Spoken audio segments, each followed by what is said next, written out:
Okay. Good afternoon, ladies and gentlemen. So my name is SINDISO CHAMANE, as I've been introduced. And today I'm going to be talking to you for some work that was part of my PhD. Now, before I begin, I'd like to give a bit of background. My PhD looked at the effects of high density, or rather short duration high density grazing on the South African mesic grasslands. And high density grazing, as the name suggests, that's when the stocking densities and the stocking rates are much higher compared to your rotational grazing systems. And farmers in the mesic grasslands were finding this grazing system quite attractive because it meant that they could have higher stocking rates. So there was a bit of a concern for us because not much is known about how the mesic grassland would respond to this grazing system. And another concern is that with the mesic grasslands, historically, it is not known for them having sustained high density grazing. So hence, this grazing system may have had potentially negative impact. So that leads us to the work that I'm going to be presenting today, which was one chapter from my PhD thesis. So that's just an outline of what the presentation is going to cover. So as Mpilo has mentioned, the importance of biodiversity conservation has been realized for ecosystem stability amongst other functions. If you have more species in the system, it means there are more to overlap in their functioning. So should you lose half of those species, the remaining species will be able to persist. So hence the system will still function. Now that we know that conserving biodiversity is important, trying to get more land to formally conserve, as in the case of our nature reserve in the national park, is a bit of a challenge because of the increasing land use demand. So hence, a strategy was proposed to try and mainstream biodiversity conservation amongst the existing land uses. Now, livestock production systems are one of the land uses that are quite suitable for conserving biodiversity for two main reasons. One, they were shown to have the least negative impact on biodiversity. And two, they are practiced extensively in the country, particularly in the mesic grasslands.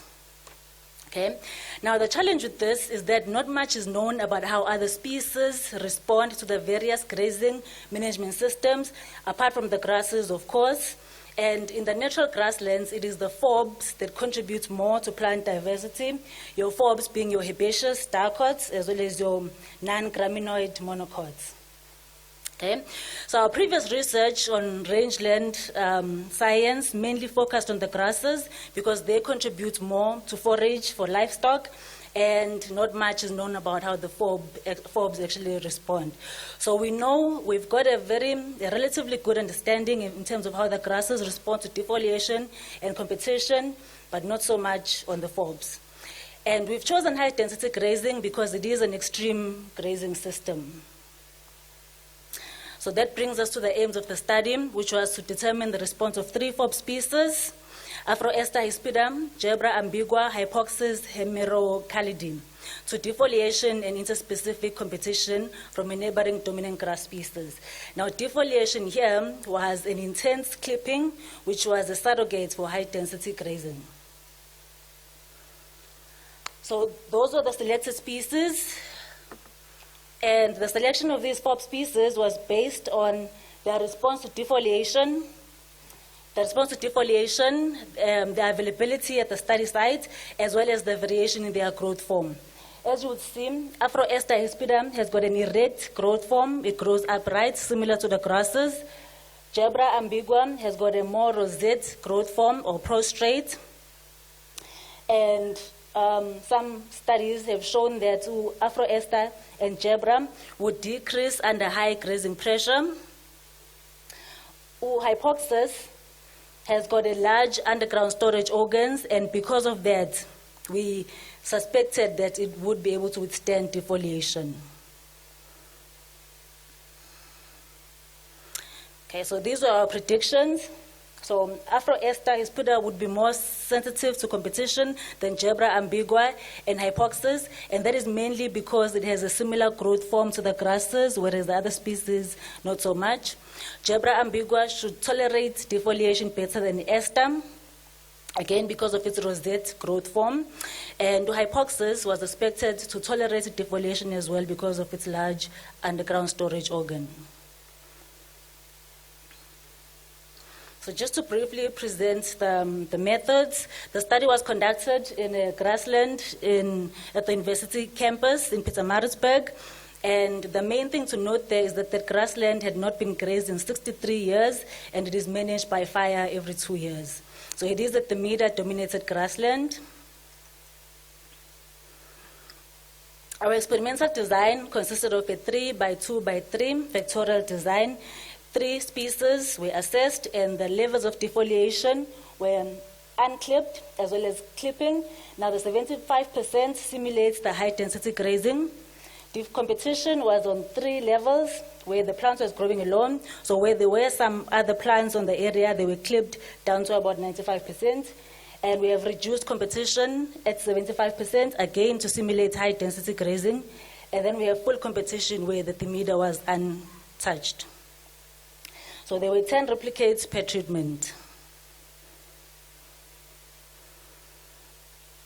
Okay, our response variables, we measured plant height before the experiment was initiated, and that was to ensure that there were no differences before we initiated the experiment.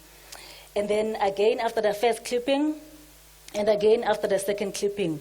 60 days were the resting period, and that is the minimum time that is recommended under the high-density grazing systems.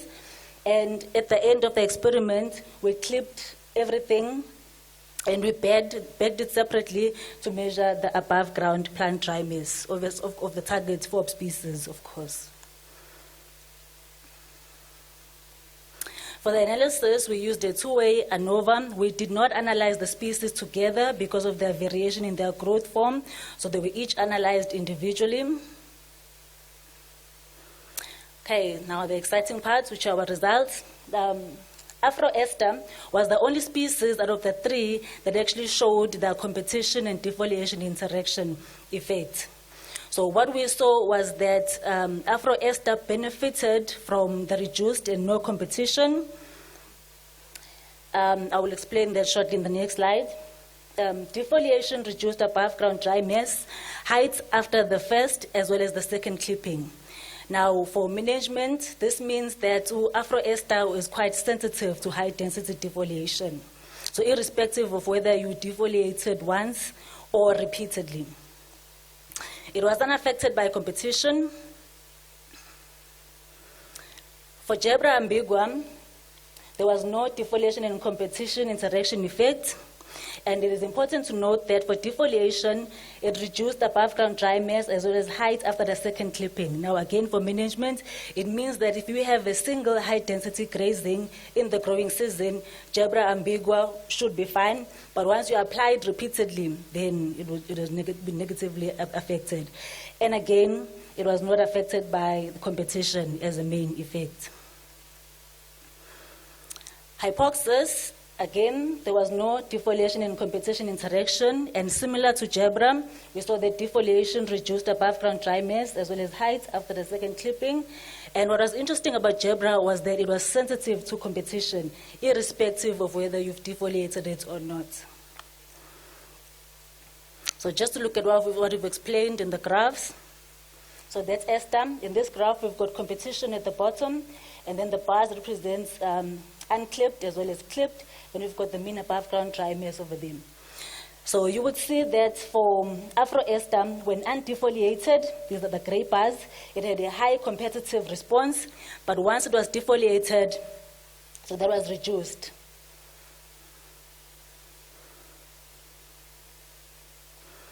Okay, so for Gebra, it is just to show you the trends. As you can see, the bars are relatively the same height. There was no effect from the competition, either as a main effect or as an interaction with defoliation.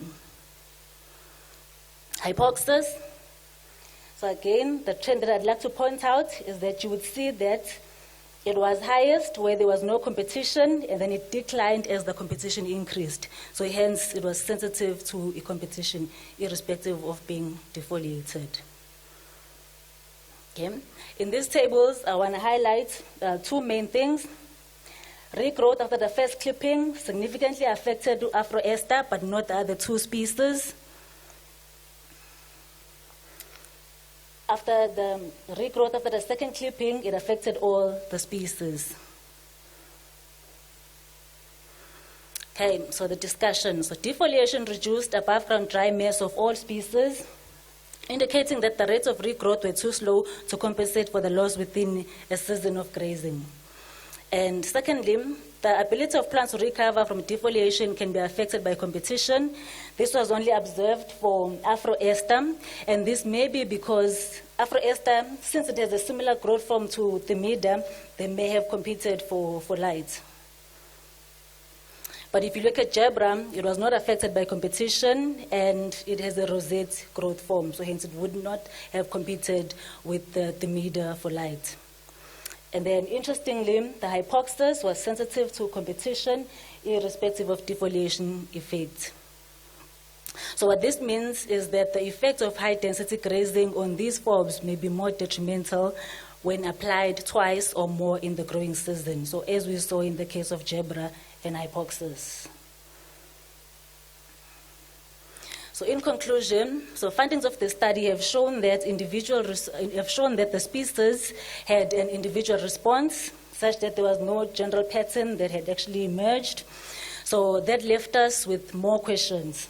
Okay, so given that our South African grasslands or mesic grasslands have got hundreds and hundreds of species, so how varied are these forb responses to defoliation and competition?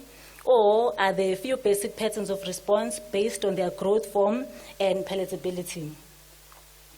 So hence further studies are needed to look at other species and to also look at the below ground responses, because this study only looked at above ground responses.